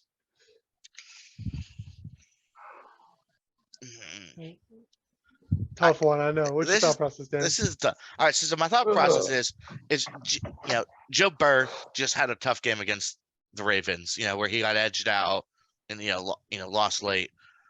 But I just don't see him coming in, not looking well, especially with that Saints team being as banged up as it is. They're missing a lot of key components, I don't know. It's tough to say. I knew they do get Alvin Kamara back this week, but I'm gonna have to go the Bengals this week. Yeah, I like that Alvin Kamara is coming back this week, but even whenever he's been on the field, he's kind of been a non-factor player for the Saints. Sure, he'll get his few that he'll get, but he's not really been that running back like he was last year or even the year before. Because he's usually a crazy guy to pick up in fantasy, but this year he's just been super unproductive and hasn't been on the field. I mean, the problem with Kamara is, he was so viable because he was getting so many receptions with Breeze. And now that Breeze isn't there, he's still only a running back that's going to get you barely 1,000 yards a year, maybe a little bit more, maybe a little less. So, and he's not getting the catches to make up for that. And so he's just not an elite back if he's not getting catches. But I am going to go Saints win this week. I think Cam Jordan is going to wreak havoc on that Bengals offensive line and stifle that passing game. It's pretty wild that the Bengals spent $70 million on a revolving door at their offensive line during the offseason. It's pretty crazy. Yeah. So I'm also going to end up going with the Saints. I think Tyrann Mathieu is going to kind of put a lid on whatever offense the Bengals are trying to run. Cam Jordan's going to get massive pressure like he always does because he's such a consistent pass rusher, and Demario Davis is going to hold it down in the middle. Yeah, absolutely. Next game, Ravens at the New York Football Giants. Is this the one? Do the Giants drop it here? I'm going Ravens here. I think the Ravens have a little bit too much run game for a beat up Giants defense. I don't know if the Giants have the athleticism at linebacker to keep Lamar in check. I'm going to go Ravens. We are supposed to get Leonard Williams back for this matchup. Okay. He's supposed to come back, and I think the game plan has been, since Wink Martindale was the Ravens defensive coordinator, who better to stop Lamar, a prolific player like Lamar Jackson, than his former defensive coordinator had to coach against him every single day. Okay. So like I'm thinking that I think Wink maybe has a surprise for the Ravens. So like again, I'm gonna roll with my football Giants. We're gonna end this week at 5-1. All right, I'm actually going to take the Giants this week. I think Yeah. they look super solid, and I feel like they're kind of riding a little bit of that confidence after that big win against the Packers. Yeah. And I feel like even though the Giants are 4-1, I feel like this Ravens team is kind of coming in with this expectation that they're still the New York Football Giants, and I think they might try, and the Ravens might try to play down to the Giants level instead of trying to play with their game, and it'll make it a lot closer. And I think the Giants will be able to sneak one out late. That happens a lot in the NFC North. Oh A yeah, lot of the teams play down to their competition. oh yeah. I see. We got a special guest. We got little Lily Dog on the Oh, podcast. Lily Doge. Yeah, she just told me that the Ravens are going to win. Oh, okay, okay. Oh, did she? Okay. So yeah, that's a little ear whisperer, Oh, okay. All right, what's the next game, JT? The next game is the Buccaneers at the Pittsburgh Steelers. I'm going Bucks here. I don't like the Steelers defense. That Bucks defensive line is going to wreak some havoc on the Steelers. I'm going Bucks. Yeah. I'm gonna have to go Bucks as well. Once again, you got a super, inefficient offense. The defense is super hurt, and that Bucks defense looks crazy right now. And I feel like Kenny Pickett's, gonna get some turnovers, and it's gonna, obviously swing it very heavily in the favor of the Bucks. Yeah, Kenny Pickett's still going to go through a couple more growing pains because this is going to be his Absolutely. second game starting. So like he's still got plenty of time to figure some stuff out. And I mean, you're going up against one of the best quarterbacks on the opposition, being Tom Brady. You got playmakers all over that defense. I think the Bucks are going to go, and it's going to be an easy day for the Buccaneers. All right. I'm going to take the Bucks. All right. Now we get to our 4:00 matchups.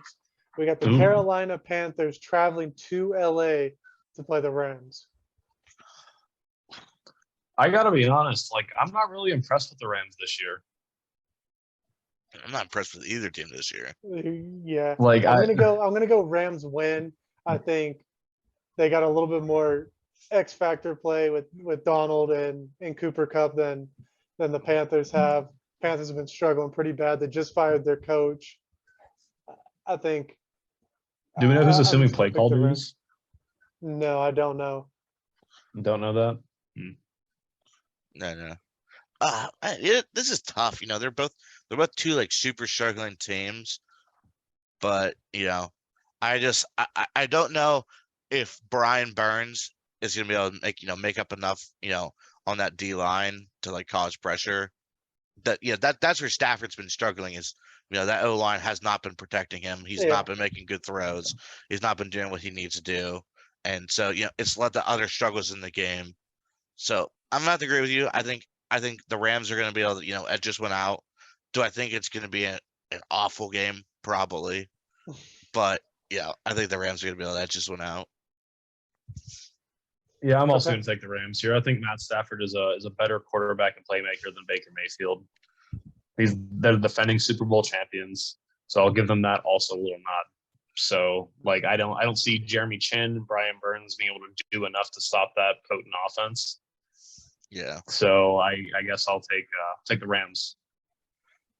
Okay. All right. The next game we have is in Arrowhead, a primetime matchup here. Bills traveling to the Kansas City Chiefs.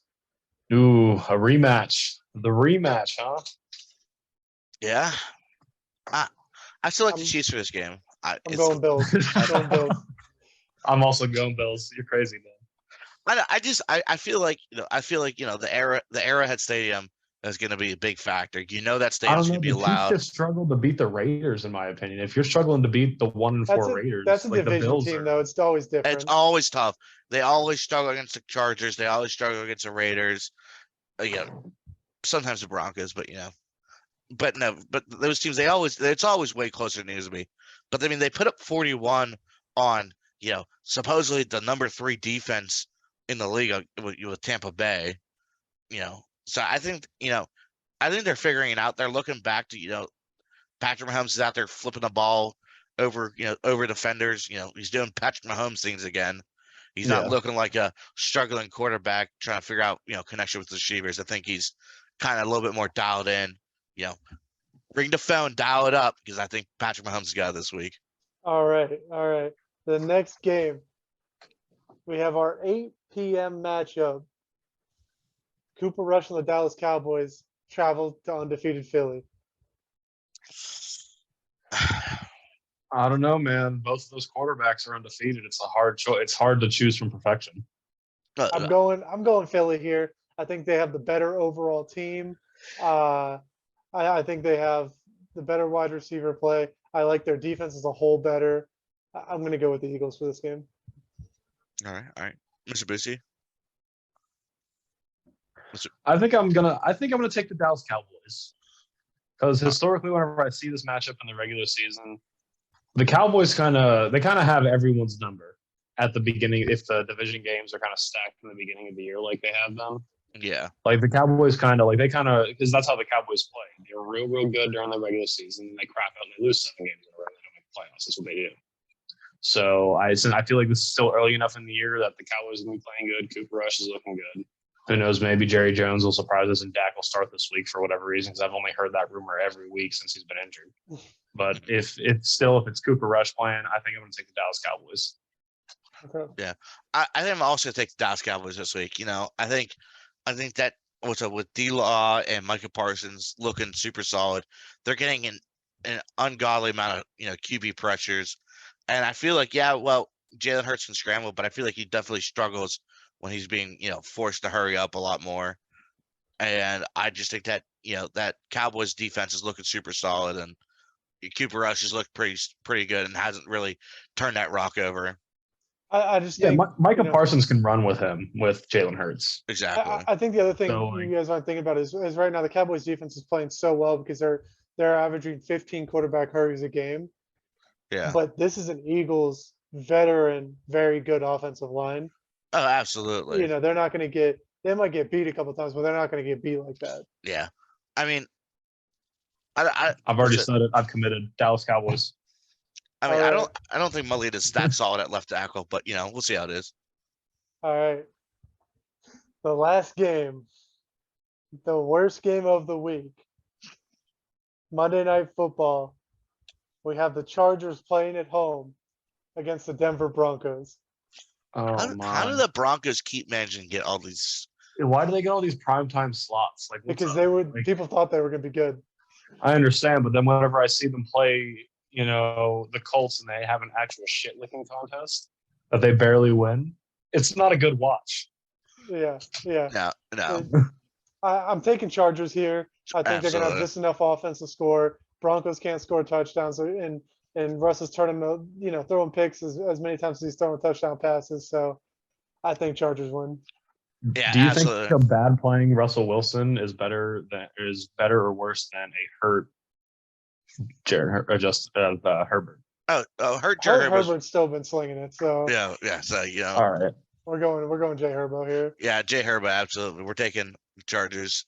I'm also going to take the Chargers because I don't turn my back on my fantasy players that I've drafted. Jay Herbo is my quarterback, so we'll take Jay Herbo on the Chargers. Absolutely, yeah. All right. I know you have another jersey under there. We're going to switch gears, take it off, bring out the cap and jersey. We're going to talk hockey, for a little bit at the end. Little NHL. I'm not going to talk too much here. Oh, yeah. I'm not a huge NHL fan. I'm just an ignorant, Columbus Blue Jackets fan. I'm talking about the Blue Jackets. Don't you worry. So my teams to watch for the Cup, and I hate to be biased, but the fucking Pens. We're the number 3 favorite according to Vegas at the moment. I like the Lightning. I like the Senators. I like Vegas. I like Colorado. I am not high on the Colorado Avalanche at all. They're the defending champs. Yes, I understand that. They still kept McKinnon. They still kept Rakkinen. But their starting goaltender, Darcy Kemper's gone. They replaced him with Alexei Georgiev. They lost their second center, Nazem Kadri. Still a lot of upside of this team. They're very fast, very fucking young. They're still going to put up 100 points as a team. I just don't think in the long run, in the playoffs, they're going to do as well as they did. Next, I think Hold on. So just to preface this, for anyone that doesn't know, the NHL season is about to kick off. So we're doing a little bit of preseason, well, it kicked off yesterday. Whatever. It has just kicked off. So Yeah. we're talking a little, season expectation. Yeah. The Senators, they're a dark horse team. They've finished in the bottom 5 the past 6 seasons in a row. And the last time they finished outside of it was 2017, where they faced the Pittsburgh Penguins in the round 3 in the Western Conference Final, and they lost because they're trash. They brought in Claude Giroux, who's a seasoned veteran out of Philly. They brought in Tyler Mott, young guy out of San Jose. Derek Brassard, they brought back. This will be his second stint with the team. Last time Derek Brassard was with the Senators, he finished in the top 3 in the league in scoring. Then they just traded for Alex DeBrincat, who's being called a generational talent. He's from out of Chicago. DeBrincat, as a rookie, was putting up 40 goals and 100 points a season. Not 100 points, but about 91, 92. He's young as hell. He's 21.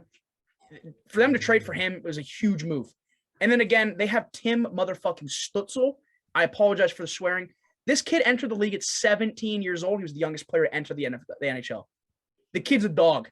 Put up 65 points as a 17-year-old. What were you doing at 17? What? I don't know either. Still playing high school sports for most of us. This kid is only 19 now. Only 19. And he's only going to get better. I think this is a team that you got to look out for. Then we talk about the Pens. They brought in Silky, Ricard, Raquel from the Ducks. Oh, brought him at the beginning at end of last year. Took some footing for him to claim chemistry. But in the offseason, they put him with Sid, the fucking genius, the guy. The guy doesn't age.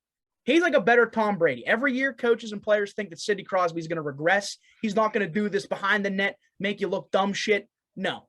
He did. Last night, he just torched Arizona. He looked so good. Had 3 points in the first game. Penguins last year ranked offense was 3rd in the NHL in efficiency, but yet their power play was 27th in the league, which is awful. One of the reasons why we kind of lost in the playoffs. Big 3 look good. They're looking to make history. It'll be the longest tenure. They'll tie Jeter, Alex Rodriguez, and I think Mark Teixeira for 18 years as a team, as a triple. We'll see that. Vegas, another one. Vegas with a full season of Jack Eichel. Jack Eichel was a former first overall pick. Looks to break out. Let's talk about the Blue Jackets. They signed Mr. Johnny Gaudreau, 112 points last season, the hottest free agent signing in a while. Oh, yeah. I think Columbus is a dark horse. I'm not saying they're a Stanley Cup team, but they've got Sergei Bobrovsky over there still with Johnny Gaudreau. See what he can do for that offense. But the Tampa Bay Lightning are giving off major Tom Brady vibes. They're clinging to their last chance to get another ring. They're going to lose Stamkos, Anthony Cirelli, and Nikita Kucherov the contracts because they just can't pay them. Those 3 players alone that I named are over $180 million easily. They're not going to be able to. I think you watch out for the Canadians. They have Joris Slavkovsky and Cole Caulfield. But yeah, that's my initial season. I'm ready for it. Go Pens. Right. Is anyone so before we wrap this up, anyone notice that like when Bailey gets like a little excited about hockey, he kind of picks up like a little bit of a Boston accent, starts fucking cussing real hard. Boston Bruins. He just I just heard him start talking about the Penguins, and I can hear it's just the thickest Yinzer accent I've probably heard in a long time. It comes out, yeah. Yeah, he just started going at it. He was just going crazy. God, Yinzer's in y'all accent. Hey, brother, hey, don't you come with the Pittsburgh Penguins. It's the only thing we can fucking cheer for around here. Oh, you're not a Pirates fan? Oh. Penguins are the only team that we know consistently are just like a garbage can. Like the Pirates could lose to a high school team here in Pittsburgh for sure. Yeah. I mean, your sports have fallen apart, haven't they? Oh, the city of champions no more. That's all we have is the Pens. They're the only team that makes it still respectable. That's it. Yeah, it's only because Sidney Crosby has refused to, like you said, refused to age. He doesn't age. Sidney Crosby has in fact said, "I'm not fucking leaving." He's got, I don't know, they believe this is his last contract. All 3 of them, Letang, Crosby, and Malkin, have 3 years exactly left on the contract. They're on No. they're on the highway to hell. They're I think yeah, like they're all old, and I think they'd be dumb to I think they got one more ring in them. yeah. That's I can hope for. I think we're gonna see. I think we're gonna see a deep playoff run, not this year. I mean, they might make one, but I think you're gonna see them really try to. This year. Yeah, no. But I mean, like, I think you're really gonna see those three try to really put together a good run in Yeah. like that second to last year, right? Because they all realize, and then they're gonna try to put something together in the last year, and then I think for sure this year, because our goaltender Tristan Jarry, God bless his soul that he remains. We didn't have him at all during the playoffs last year. oh But yeah, in the regular season, he broke out. He had his breakout season. He was in the top 3 goalies of the season. Now, if I remember correctly, though, in the playoffs, your backup goalie kind of went nuts for a little while. So Louis Domingue was our third. So in game 1 against the Rangers, we lost Casey DeSmith, who was our second string, and then Yeah. Louis Domingue came in and he won us 3 straight games. We went up 3-1 against the Rangers, and then Sidney Crosby decided to die. The kid's so prone to concussions. Had we had Sid, we probably would have won the game. I think that's the one problem with Sid is like you said, he's like kind of that Matt Stafford era where he's kind You're of just talking about Cooper he's Rush, taking- game manager. If you watch hockey and have an understanding about hockey, Crosby, take Belichick as a coach, take Brady as a player, take all McVay as an offense. He's unbelievable with the puck. The things that he coaches players. He's on the sidelines holding up tablets, coaching his teammates. He does it all. I think it's just too injury prone. Like that's a big thing. Is like he's just taking too many shots, playing against the dirty Capitals. They've won too many cross checks to the back of the head. Yeah. I just think if you take any captain of any team in any sport, I truly believe Sidney Crosby is the greatest captain ever. Well, he is the captain. He is. I think he's the captain. He's dead. He can have my kids. Yeah, Jesus. that's what I got for NHL boys. All right, boys. I So will. that brings us to the end of our our podcast. JT, you want to sign us out? Hey, this has been the Boys and Ball podcast. Bow!